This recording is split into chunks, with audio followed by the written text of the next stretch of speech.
సాగులో ఎదురయ్యే సవాళ్లను అధిగమించి కొత్త మార్గాల్లో సాగు చేసి మంచి ఫలితాలు సాధిస్తున్నారు రైతులు. అలాంటి రైతుల్లో ఏలూరు జిల్లా పంగిడిగూడెం గ్రామానికి చెందిన రైతు సుబ్బరాజు ఒకరు. కొబ్బరిలో అంతర పంటగా కోకోను సాగు చేస్తూ పెట్టుబడి తగ్గించి నాణ్యమైన దిగుబడుల కోసం పూర్తి స్థాయిలో ఆర్గానిక్ వ్యవసాయం చేస్తూ మంచి లాభాలు గడిస్తున్నారు.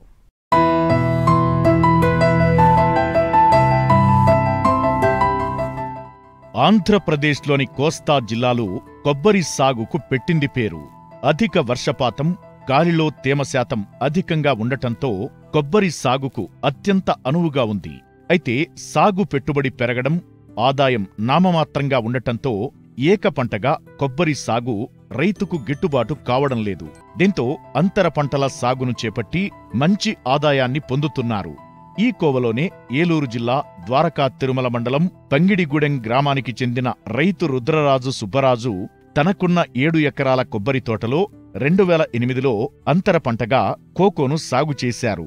అయితే పెట్టుబడులను తగ్గించుకుని నాణ్యమైన దిగుబడిని తీయాలనే ఉద్దేశంతో 2010 నుంచి ఆర్గానిక్ విధానంలో సాగు చేయడం ప్రారంభించారు. సహజ సిద్ధమైన పద్ధతులతో నేలని కాపాడుతూ నాణ్యమైన అధిక దిగుబడిని అందుకుంటూ ఇతర రైతులకు ఆదర్శంగా నిలుస్తున్నారు. 2010 నుంచి ఆర్గానిక్ చేయడం మొదలుపెట్టానండి. అప్పటి నుంచి నాకు ఆర్గానిక్ చేసినప్పటి నుంచి 3 క్వింటాలు సరాసరి దిగుబడి వచ్చేదండి. కొబ్బరి 40,000, 45,000, 50,000 దాకా కొబ్బరి ఆ టైంలో పడేదండి. ఆర్గానిక్ చేయడం మొదలెట్టిన తర్వాత ఫస్ట్లో ఈ పాలేకర్ గారు ఈ ఆవులు పెంచి జీవామృతం మొదలుపెట్టామండి. జీవామృతం అలా 2-3 సంవత్సరాలు చేసిన తర్వాత ఈ ఘనజీవామృతం ఎక్కువ మేలు చేస్తుందని మనం ఏం చేసామంటే ఘనజీవామృతం బెడ్ కింద వేసి నాకు 7 ఎకరాల్లో 3 ఎకరాలన్నరకి ఒక బెడ్, 3 ఎకరాలన్నరకి ఒక బెడ్, బయట నుంచి 6 ట్రాక్టర్లు మేకల ఎరువు కానీ ఆవుల పేడ కానీ కొంటానండి. మా గోవుల ఎరువు కలిపి దాంట్లో ఘనజీవామృతం 2 పేపాల జీవామృతం, 50 కేజీలు బెల్లం, 50 కేజీలు పిండి వేసి దాన్ని తిరగబెట్టుకుని డెవలప్ చేసి దాంట్లోనే ఎన్పికే బ్యాక్టీరియా, సుడోమోనాస్, వ్యాము అన్ని రకాల బ్యాక్టీరియాలు కలుపుకుంటాం. వేరుశనగ చెక్క, ఆముదం చెక్క, వేప చెక్క కూడా ఎకరానికి ఒక కింటా కడిగి బెడ్లోనే కలిపి దాన్ని ఆ బెడ్ని 2-3 సార్లు తిరగ తీసుకుంటాం.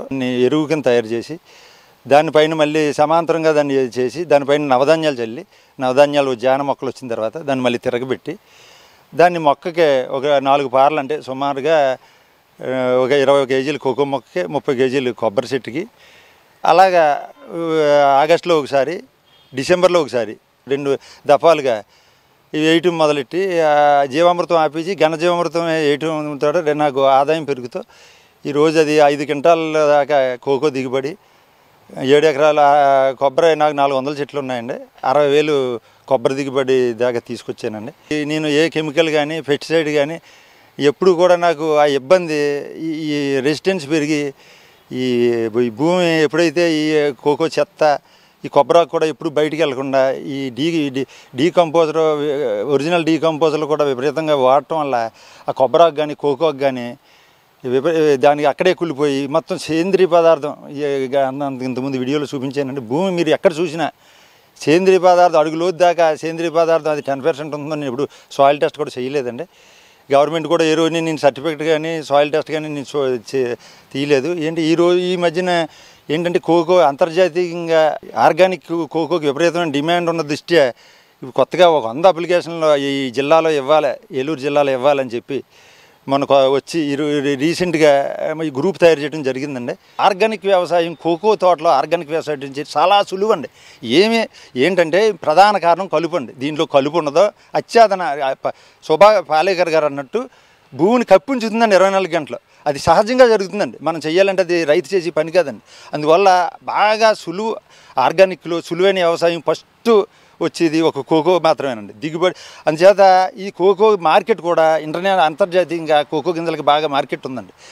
అందుచేత వలన ఈ కోకో స్లోగా మీరు వచ్చి 2-3 సంవత్సరాల్లో సర్టిఫికేషన్ అప్లై చేసుకుని పురుగు మందులు ఎరువులు తగ్గించుకుంటూ సేంద్రీయ పదార్థం పెంచుకుంటూ 3 సంవత్సరాల్లో సేంద్రీయ పదార్థం 2 సంవత్సరాలు క్లోజ్ చేసి సేంద్రీయ పదార్థం ఆవును మాకు కంపల్సరీ కొనుక్కుని ఘనజీవామృతాలు చేసుకుని జీవామృతాలతో మొదలెట్టి దీన్ని చాలా అద్భుతంగా చాలా సునాయాసంగా రైతుకి నష్టం జరగకుండా దిగుబడి తగ్గకుండా దాన్ని సాధించవచ్చు. మనం నల్లకుండా ఊరినే ఒక 5,000 రూపాయలు మీరు ఎక్స్ట్రా ఒక 2 ట్రాక్టర్ కొనుక్కుంటా స్లోగా, అలా దిగుబడి పెరుగుతూ ఉంది. మీరు దాన్ని బట్టి పెట్టుబడి పెంచుకుంటే చాలా సునాయాసనంగా భూమిని మార్చుకుని మీ ఆరోగ్యం మార్చుకుని మీరు మంచి ఉత్పత్తికి చేయడానికి చాలా అవకాశం ఉంది. వేరే క్రిమి సంహారక మందులు కానీ నేను ఎప్పుడు కొట్టలేదండి 20 సంవత్సరాల నుంచి. ఏదైనా తెగులు వచ్చినా న్యాచురల్గా తగ్గించుకుని తప్పండి. మొన్నదాకా ఒక బెరడు పురుగు అని కొన్నాళ్ళు 2 సంవత్సరాల నుంచి బెర్ర తొలుచు పురుగు ఇబ్బంది వస్తే దానికి నైట్ ట్రాప్ పెట్టడం వల్ల 100% బెర్ర తొలుచు పురుగు కంట్రోల్ అయిందండి. నాకు ఏ విధమైన తెగులు కానీ ఏ కంప్లైంట్ కానీ చెట్లు చచ్చిపోవటం కానీ ఏ కంప్లైంట్ లేదండి. ఎంతో ఆరోగ్యంగా ఎంతో సునాయాసనంగా ఎంతో సులువుగా చేసే వ్యవసాయం అండి. రసాయన ఎరువులకు పూర్తిగా దూరంగా ఉండి స్థానికంగా లభ్యమయ్యే కంపోస్ట్, గ్రీన్ మాన్యూర్ వంటి ఆర్గానిక్ పదార్థాలతో నేల సారాన్ని పెంచుతున్నారు. దీంతో పంట ఆరోగ్యంగా పెరుగుతోంది. నాణ్యమైన కోకో గింజలు మార్కెట్లో మంచి ధరను పొందుతున్నాయి. ఆదాయం పెరగడమే కాకుండా ప్రకృతికి హాని కలగకుండా భవిష్యత్ తరాలకు ఆరోగ్యకరమైన ఆహారం అందించడంలో ముందున్నాడు ఈ రైతు.